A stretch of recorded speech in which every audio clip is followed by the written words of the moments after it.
Hi, I'm Dennis Gage. Thanks for tuning in to My Classic Car, home of the certified car nut.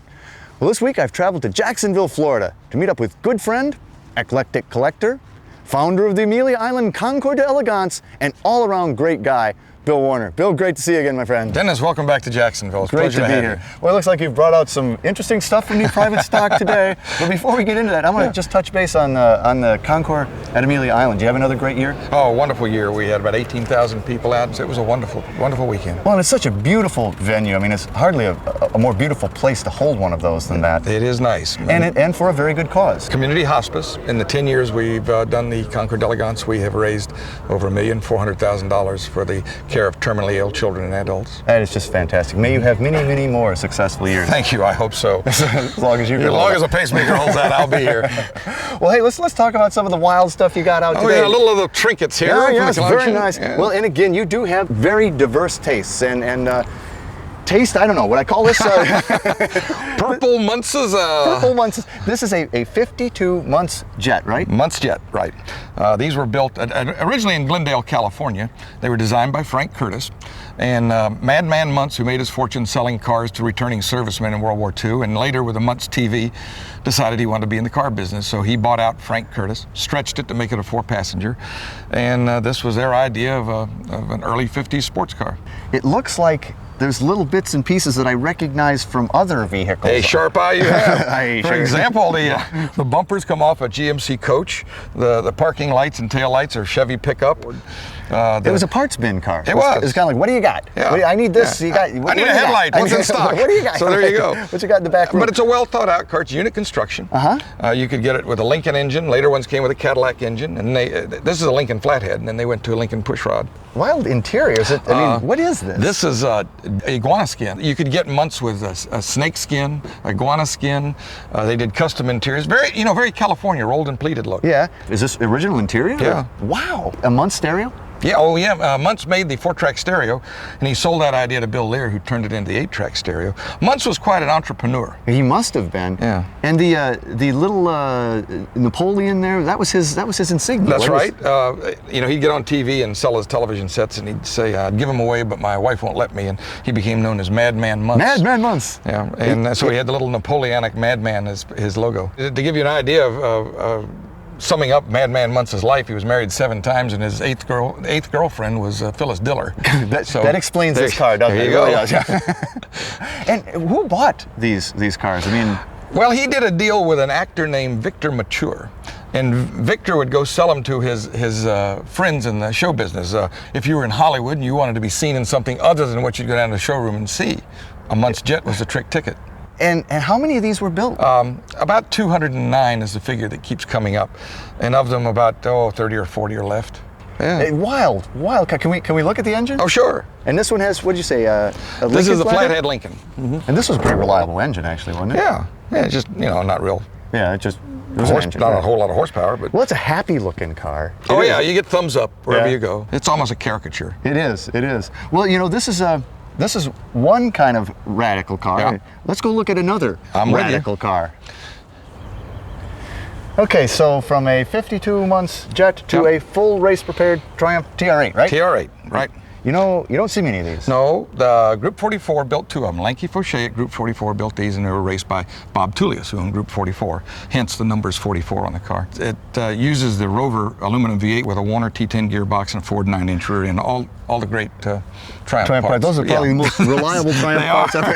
Yeah, I think the windshield and the roof are Triumph. Well, and really, that's about all that's left that says TR8, too. Yep. I mean, really, you have to look at this thing to see that it's a TR8. Well, you notice it's got a deflector on the roof and a huge spoiler, because of the way the windshield was designed in the back. They had to feed it the air to the rear end to keep the rear end down. This car is capable in the Daytona gearing of about 184 miles an hour. What does it weigh?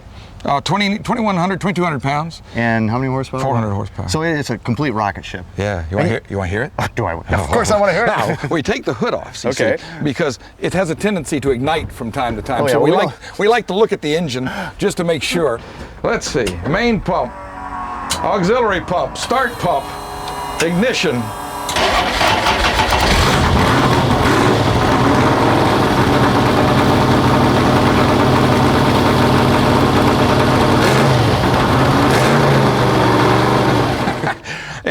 it's bare bones basic inside. If you look at it, it's got the backup ignition, backup fuel pumps, all the controls are at your fingertips. This thing has got to be a blast to drive. And you race it. Yeah. I've had it about 4 years. We've run Daytona and Summit Point with it, and it's a wonderful car to drive. That's got to be a blast. Well, that's pretty cool. Well, what else you got? Oh, well, what do you want? Well, let's check out these caddies. What do you say? Caddies. I love Cadillacs. Welcome back to My Classic Car. Nice pair of 50s finned caddies here, Bill. Oh yeah. Well, you're kind of a caddy guy, though. Oh, standard of the world. I love Cadillac, but these two are probably the best of their era. This is a 1958 Cadillac Eldorado Brougham. They only made a little over 700 of these, 705, and they were all hand-built to compete with Lincoln.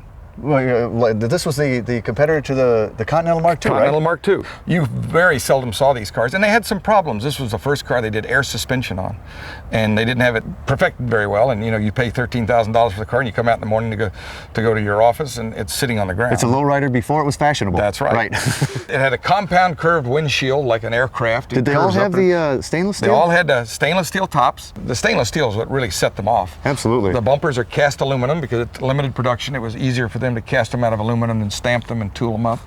Has an automatic opening and closing trunk. But the really cool part is when you get to the inside of this. So we got suicide doors here. I absolutely love this. Suicide doors. What a reveal, huh? Yeah.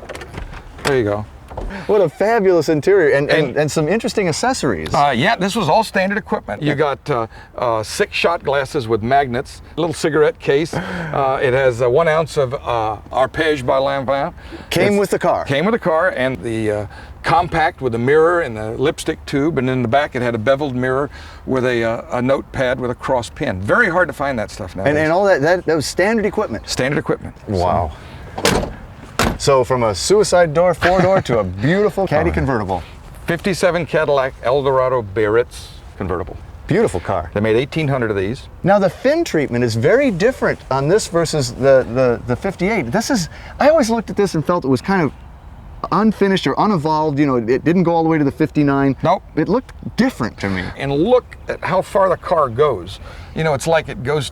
This is Monday here, and it's Tuesday at the other end. It's late in the week. It's late in the week. That's right. And it stops traffic today. It is design excess. That's right. Is what it is. Welcome back to My Classic Car. Well, this is the Pièce de Résistance, the 1934 Ford Special Speedster. And this is one of one. Yes, the Model 40 Special Speedster. It was designed by Bob Gregory for Edsel Ford. It's all aluminum. It was built at the Aircraft Division of Ford Motor Company. It's chrome moly tubing with aluminum skin. And the fenders are mounted on the hubs, so they move with the suspension, turn with the wheels. They have to, because it's so tight. The clearance tight fit. Yeah, and that's what makes it look cohesive. Bob Gregory studied marine architecture, and you can see little things like the boat tail. Yeah, and even this is very marine. Yeah. And it's got a wild front end. This front end was put on in 1940. It had a 34 Ford type front end, so Bob Gregory designed this front end with a lot more open to get more air to flow through. Can we take the Muntz Jet out and this? Sure. No, sure. There's only 2 of us. You got 5 or 6, 7 cars around. I like coming down here. We can figure it out. So we're gonna go out and do some driving, huh? This is the car. one. And I get to drive it, right? You get to drive it. Push the button on the left. Push the button on the left, turn the key on the right. Yep. And we'll be styling. Contact. Hey. Oil pressure. You got it all. All right. Here we go. We didn't discuss the brakes before we left, but they seem okay, yeah. Who is that man? I love your show. Oh, thanks, man. I love hearing that. I love this car. This is a very nice car. It's a nice Muntz. He knows it's a Muntz. Cool.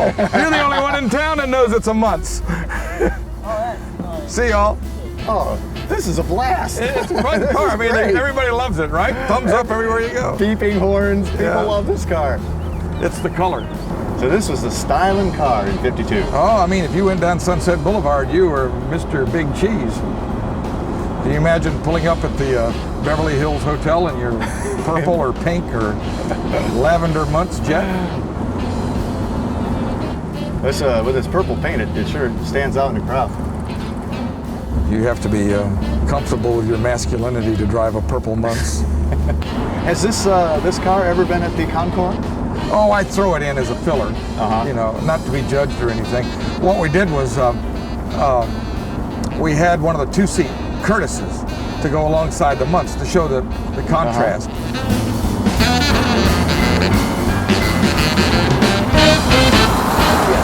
Was Curtis the designer? Yeah. Okay. He was going to build, you know, sports cars.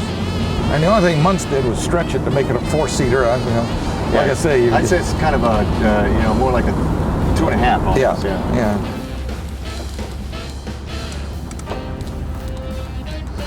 Okay. I tell you, Phil, that was a blast. It was like my first time in a Muntz Jet, and we can really take the Ford out? Oh, sure, let's do it. Oh, boy. All right, over to the Ford.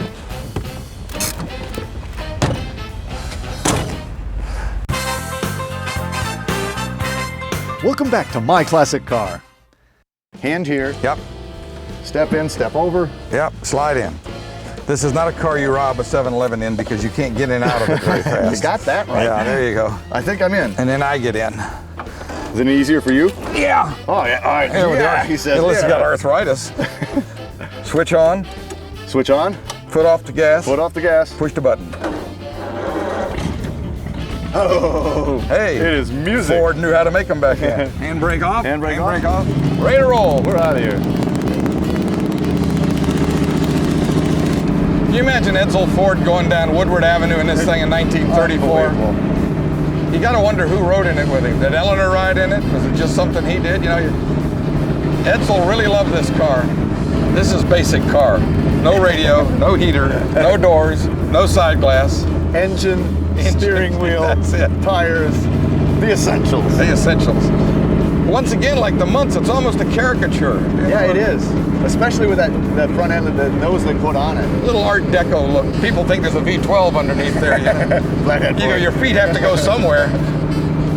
But boy, once you're in it, you're not really going anywhere. I mean, No. it's like you're fit in here and that's it. Now the engine's settling out, the plugs are warming up. And that's kind of typical of flatheads, isn't it? I think so. They tend to run on the hot side, you know, and right now the temperature's 140, usually they run about 180.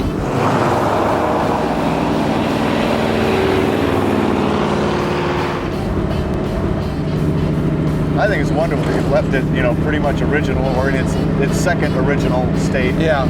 This is great, though. This is a fabulous car. I'm so honored, Bill. I am not worthy. Well, no, yeah, it's great that you enjoy it, you know. That's what the whole thing's about. What a day. Hanging out with Bill Warner, couple great caddies, race Triumph, a Muntz Jet, and now the Ultimate Ford. I'm coming back. Can I come back? You can betcha. I'm coming back. So until our next meeting, remember, honor the timeless classics. I'm Dennis Gage. Happy motoring.